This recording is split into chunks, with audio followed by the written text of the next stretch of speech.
Morning, everyone. So I just thank you for that very kind introduction. I just have to straighten out the record. I have a master's in public administration, and I'm not bragging because my older brother John he's a lawyer, and my younger brother Hugh got his master's degree in business administration, and they make fun of me all the time. So Richard, thank you for this, and Howard, thank you for sponsoring. Talk about something real serious right up front. The first week of my administration, I was invited to go over to the Daily News editorial board and sat down with Arthur Brown, and we spoke about a number of topics. Everybody hear me? Everybody hear me okay? A little bit more? How's that? Better? Yeah? Okay. So I went over and spoke to the Daily News editorial board, and we spoke about a number of topics. And at one point, Arthur Brown asked me, he said, "So, Commissioner, with all these videos you're seeing from across the country, all these incidents happening in Minnesota, Baton Rouge, a number of places throughout the United States, how do they make you feel?" And that was a very pointed question. And I've been in this business a long time. I think people are probably sick of hearing me saying how long I've been a cop, but almost 34 years. I told them I found them very disturbing and I was very distressed. And last night, up in the Bronx, there was no video. It doesn't appear to be any video at this time. We had one of those cases. We had a woman, a person in crisis, where we were called to help. We ended up taking the life of 66-year-old Deborah Danner. That's not how it's supposed to go. It's not how we train. Our first obligation is to preserve life, not to take a life that can be avoided. When it happens, we need to know why. My commitment as police commissioner is to find out what went wrong and why. My commitment to the people of New York is to find out why, to be transparent as possible, and to follow the process we have to investigate to get answers wherever they take us and take whatever action is appropriate. We don't do that alone. We do that with independently elected prosecutors who oversee the process. What is clear in this one instance? We failed. I want to know why it happened. It's not enough to say that in the vast majority of cases we get it right, because any one life lost is a precious life. My commitment is that we'll get to the answers. I've been a cop for most of my adult life. And cops know there's one thing you know when you become a police officer. You are 100% accountable for your actions, everything that you do. One thing I can tell you is that I've never known a cop who put on his or her uniform at the beginning of a shift and said, "I'm going to take a life I don't have to." When a life is taken, as one was last night, we have to ask tough questions. That's who we are and who we must be to all the people in New York City.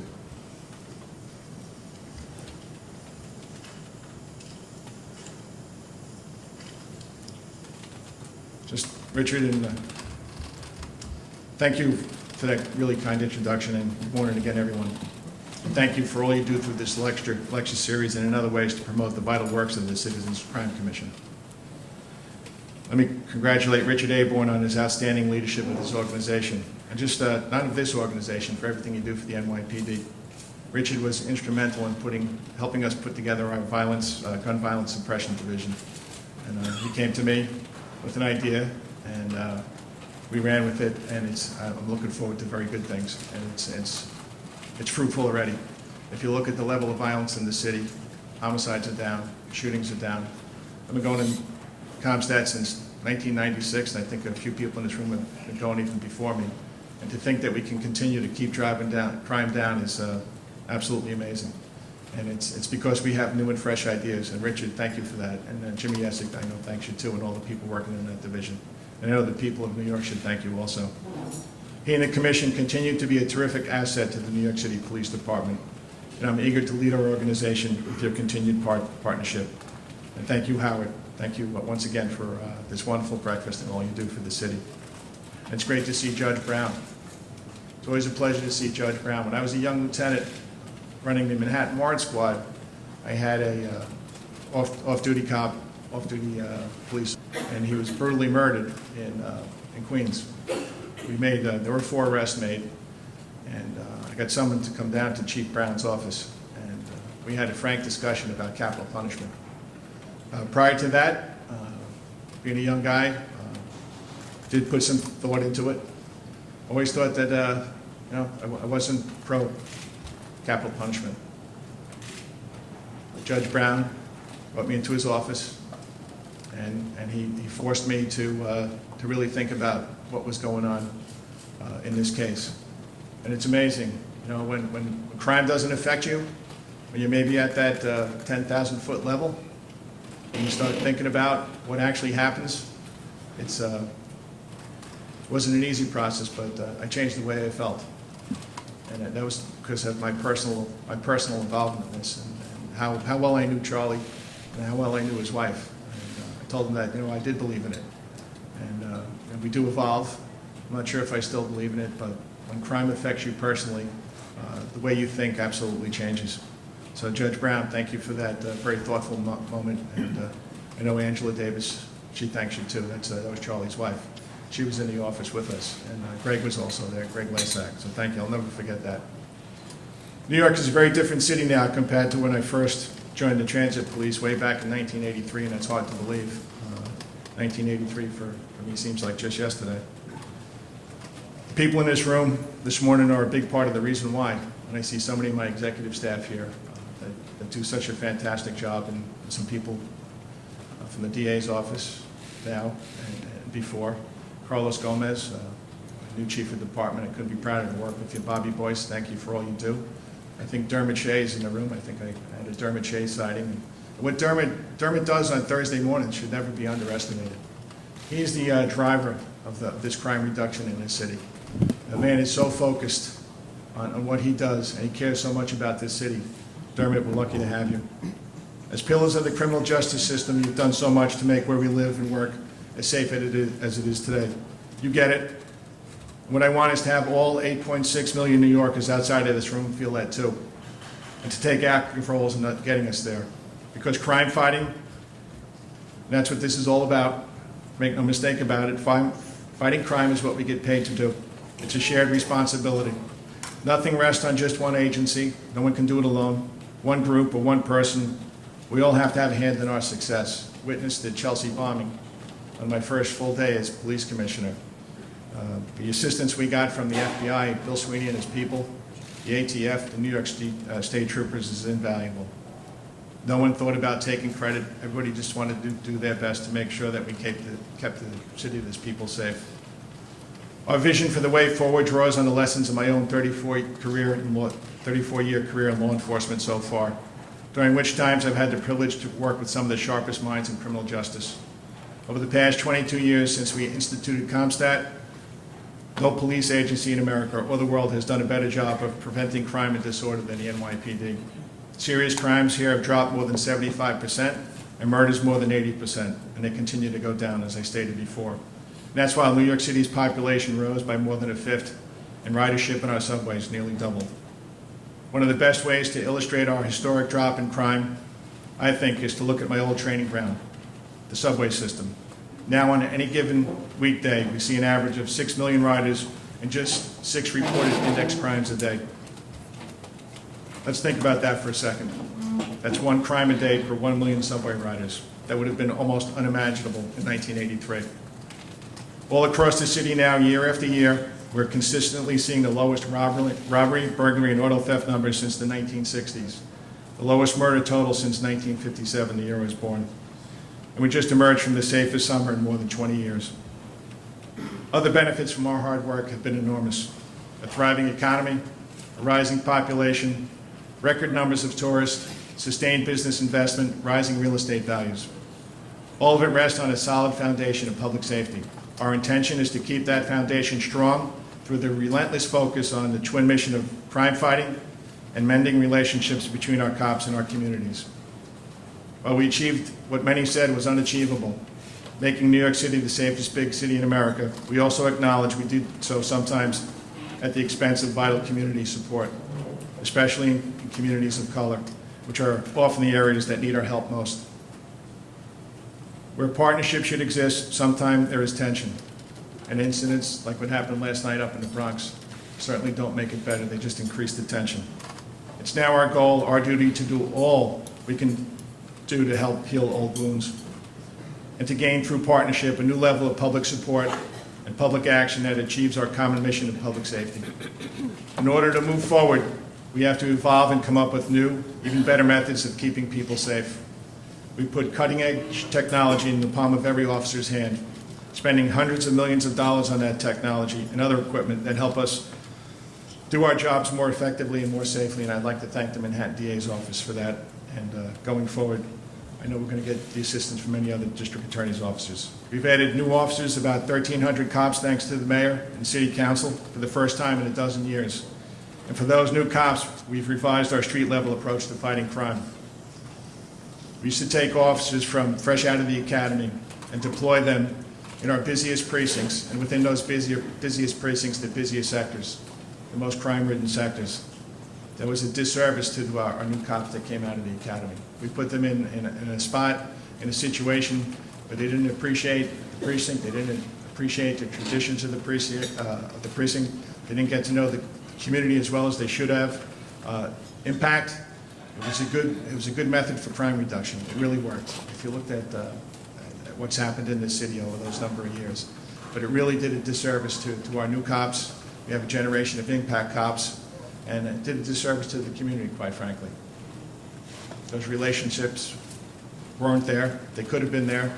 The supervisory ratio was way too high. There were no introductions to the people of the community that we took an oath to serve and protect. And that's an oath that we had hired 700 cops last week. And I had an opportunity to talk to them, tell them how important that oath is. You better take it seriously. This is what you came on for. You're a crime fighter. And you can't do that without the community. And I think with impact, I think it did some damage, but we can undo it, and we are undoing it. While that program was effective in reducing crime, I believe it had some unintended consequences, particularly as it pertained to stopping and questioning people on the streets. Sometimes the NYPD fell short of giving our newest members the best formative guidance we could. The FTO program now that we have, if you're a new police officer, you come out of the academy, you work with an FTO, a field training officer. There's 2 recruits assigned to each FTO. We send them to every precinct throughout the city. We send them to every transit district and every housing PSA.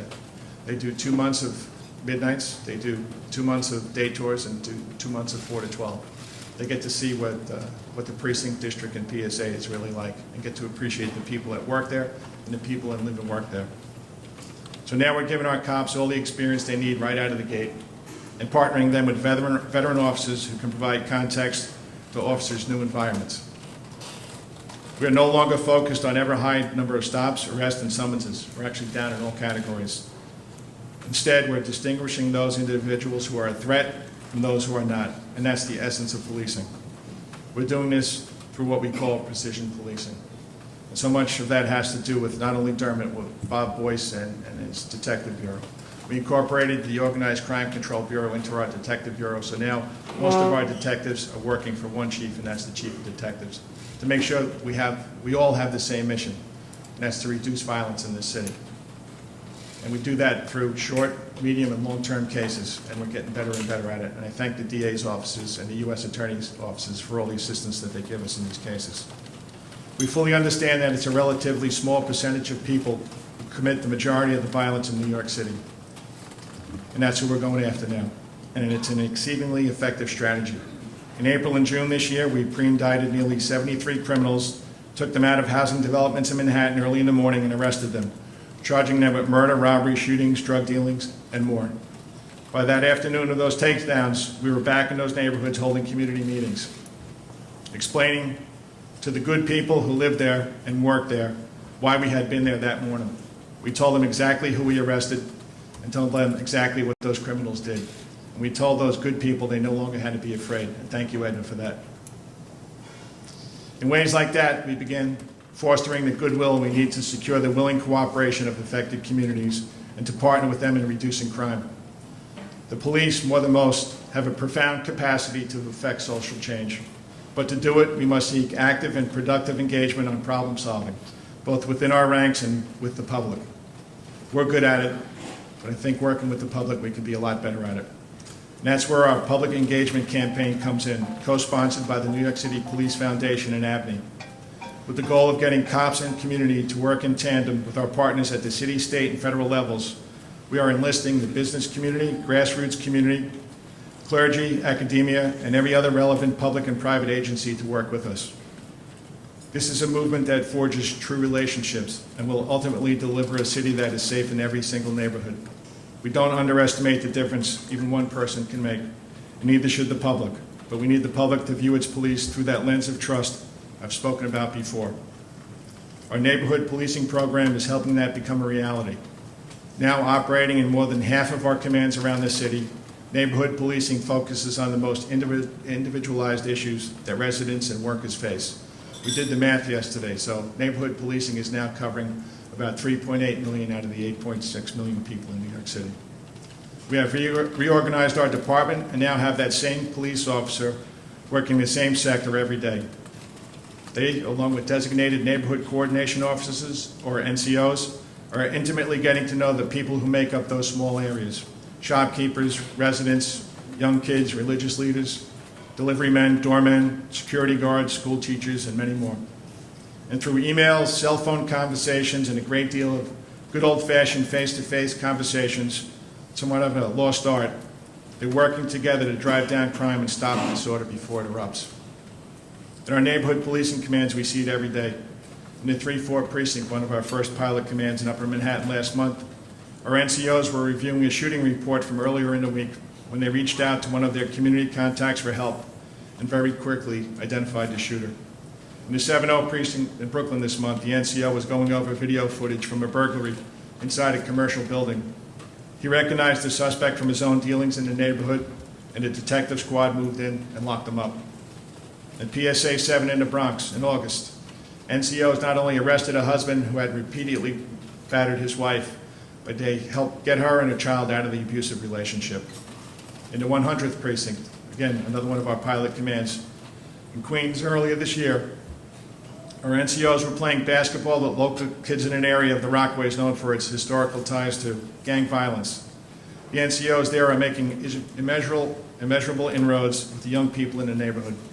They have established lasting personal connections with many of them, and turf conflicts have noticeably begun to ease. The violence out in the Rockaways, while not gone, has definitely gone down. The NCO command is, the neighborhood policing program is our way forward. It's a way to build relationships. We're in the process now of developing surveys that we can send out to the residents of the community so we get feedback, so we know that it's working, so it's not just anecdotal. We're also sending surveys to our police officers, who are a huge part of this. I care about many things. I care about our cops. I care about our community. Of course, I care about crime, and without a doubt, I care about counterterrorism. The stories go on, car break-ins thwarted, shootings reduced, loud music turned down, open-air drug dealing gone. The NYPD has reinvented itself. We've redefined what it means to be a New York City cop. Now we're telling the public, here's what you can do to help us. It's my highest priority as police commissioner to foster the respect deserved by every resident and worker in New York City, precinct by precinct, neighborhood by neighborhood, to find our way forward. I know you'll help us in this important work as we keep building a new era of public safety in this great city. Thank you very much, and have a great morning.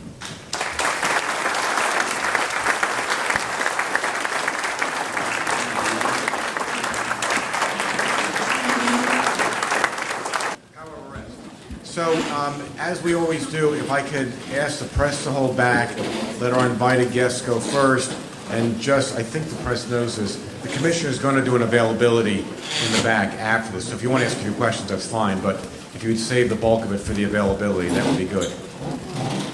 You're in control. Come on, there's got to be some questions. Howard. So it sounds like from the report you just gave us that facial recognition capability on the part of a police officer is a very key element. So that raises two questions. Do we screen for that capability in new officers? Because that's fairly easy to measure. And are we thinking about using big data to match what we're seeing? So we could do it by human skill or we could do it by computer skill, but the results you're having with quickly finding culprits is something I think is a great step forward. Yeah, and I think it is, and every officer now has access through their smartphone through to our domain awareness system. So if you want to know something about a person, a car, a telephone, a location, you go right into the smartphone and you can find out immediately. So that data, all that data that we have is at the hands of every one of our police officers. As far as facial recognition, we're getting better and better at it. I'm not sure if we're using it to screen candidates, but it's probably a good idea. I just had a quick trip out to Adelaide, Australia, and it was a sergeant there from the Northern Territories who gave quite an interesting talk about facial recognition. It used to be 32 measures on the face. It's up to about 800 now. So it's getting better and better. You know, good and bad. Good and bad. Sir? Jeff Weisenfeld. The question I have is kind of a particular one. Being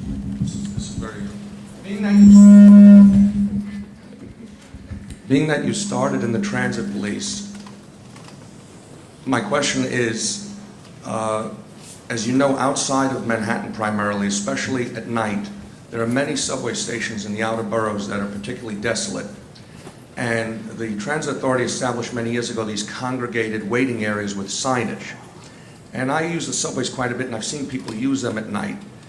And the Transit Authority and the MTA have indicated that it's anachronistic because of the vast reductions in crime in the city and in the Transit Authority. My question to you is, why tempt fate? What harm is there in the MTA retaining those congregated waiting areas at the subway stations? You know, I think it's important wherever you go in the city that although crime is down tremendously, you still have to use your head. So probably not a bad idea. But I had the opportunity to take a subway ride with George Kelling about 2 years ago, 2 summer nights in a row. And George wanted to see the subway 25 years later after he first started to work with Commissioner Bratton, then Chief Bratton. And we took a ride. I know the system pretty well. I took him up to my old command in District 11. And we were on a train going northbound at 167th Street at Grand Concourse. And there was a woman in the north end of the platform, not a very busy station, talking on her cell phone, and it's certainly something you wouldn't have seen 25 years ago. But no, not a bad idea to stay by the conductor still, but you know, one crime a day, but as I agree, why tempt fate? I agree with you. Sir? Sure. Although major crime is down, by the way, I'm a retired detective. I have transit ears, so you might have to wait for the mic. I'm a retired detective from New York City. Thank you for everything you've done. And thank you for what you continue to do. Although major crime is down, which is a relief, we still see the day-to-day quality of life, in my opinion, deteriorating in New York City.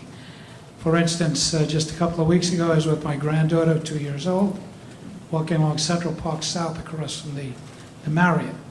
And there's a gentleman in the middle of the day exposing himself, urinating on the sidewalk, and then the many people that we passed who just decided to put a piece of cardboard down and make it their home.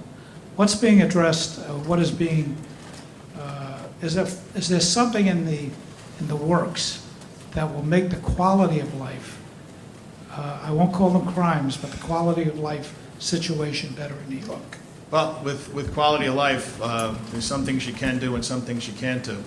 And if there's someone urinating in the middle of the street, did you call 311 or 911? I placed them over the wall. Okay. All right. And this is what I talk about as shared responsibility. I was a precinct commander for 6.5 years. I had the park, I had the 2-5, and I had the 4-4. And if I didn't address quality of life conditions, I wouldn't have been a precinct commander very, very long. So, you know, if you let us know about it, and we do have teams out there, and in Manhattan South especially, with Billy Morris, quality of life is an important component of what they do. And working with the mayor's office, a lot of these issues are not just police, they're a lot bigger than police issues. And we need help from all the agencies within the city of New York. And that's with our neighborhood policing command, being able to contact other agencies and helping us help solve the problem long term is really important. So quality of life to me is still a huge issue, and we take care of it as best we can.